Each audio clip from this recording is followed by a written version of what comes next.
As more and more vaccines get rolled out, what's the best way to play it? Rather than betting on a single drug company, have you thought about maybe buying an arms dealer to the whole industry, like Emergent Biosolutions? Now, this is one of the best performers last spring. Emergent's got an established vaccine business, and they're working on blood plasma-based treatments for COVID. But most importantly, they've got a big contract manufacturing business for vaccines. They've signed production deals with the likes of J&J, AstraZeneca, and Novavax. Now, over the summer, Emergent stock peaked, and it's come down nearly $40 from its August highs. However, last night, the company pre-announced some excellent full-year numbers for 2020 in anticipation of the JP Morgan Healthcare Conference, and they paired that with some very bullish guidance for the year. In response, the stock jumped 1.7%. I wouldn't be surprised if it got more upside on such a down day, especially because they do have some pretty good deals with some important companies like J&J. So let's take a closer look with Bob Kramer. He's the president and CEO of Emergent Biosolutions. Mr. Kramer, welcome back to Mad Money.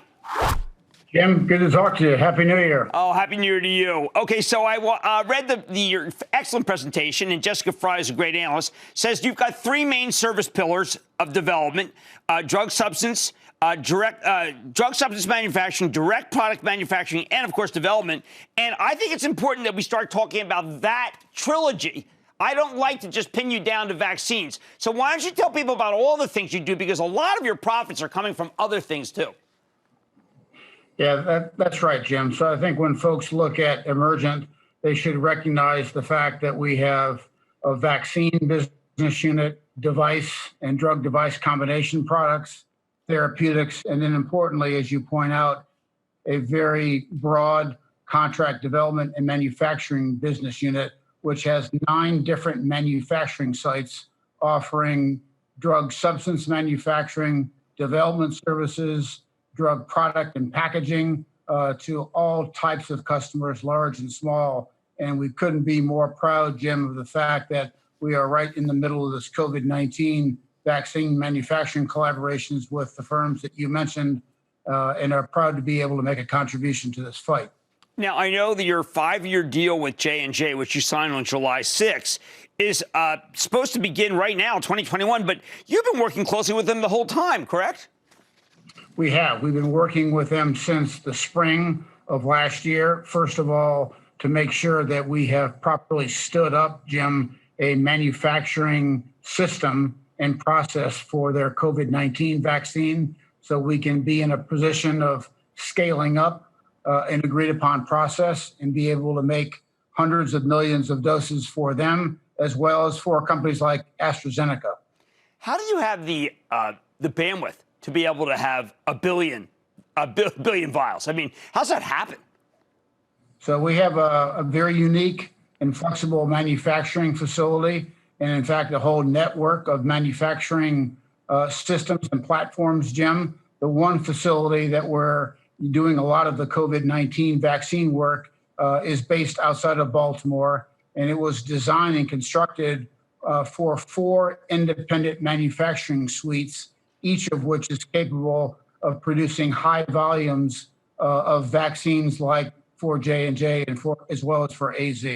Now, Dr. Gottlieb, former head of the FDA, came on our air this morning and said something that I think heartened a lot of people. He said, don't be surprised that by the end of this quarter, if everyone doesn't really have a chance to get a vaccine. It's right now, there's a bottleneck, but the amount of product that's coming out is extraordinary. He made me feel like there's possibility of a vaccine, even a glut in the second quarter. I mean, that would be very positive for the American people. What do you think? Yeah, I think that's what we're all working toward, Jim. And just to state the obvious, these public-private partnerships, which were formed last year, which seek to leverage infrastructure across the private industry with government in order to kind of create that manufacturing and development muscle for these products, is critically important. And I think you'll start to see the benefits and the value of those partnerships later in Q1 and into Q2. So you think Warp Speed really worked, Bob?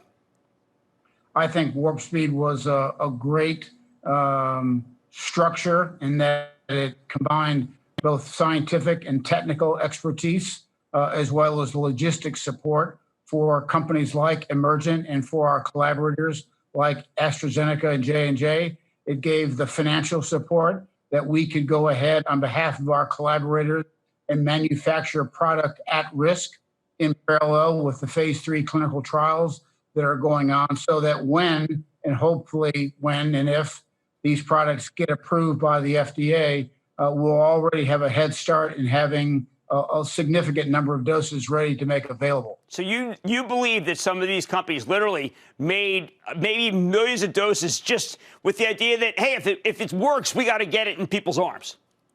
Well, that was the concept behind Operation Warp Speed, right, to take any slack out of the system and do things differently in a non-traditional way, take some additional risk, not with, importantly, Jim, patient safety or efficacy, but to make sure that we had hundreds of millions of doses available to the public as soon as we can. Well, look, that's our hope. I know that a lot of people are very concerned, talk about it all the time. Everyone's got to get this vaccine. And if we're going to get it, we need Bob Kramer, President and CEO of Emergent Biosolutions, to make all the vaccines he can. Thank you so much, sir. Thanks, Jim. Good to talk to you. All right, Mad Money's back after the break. Don't miss a second of Mad Money. Follow @Jim Cramer on Twitter. Have a question? Tweet Cramer. #MadTweets.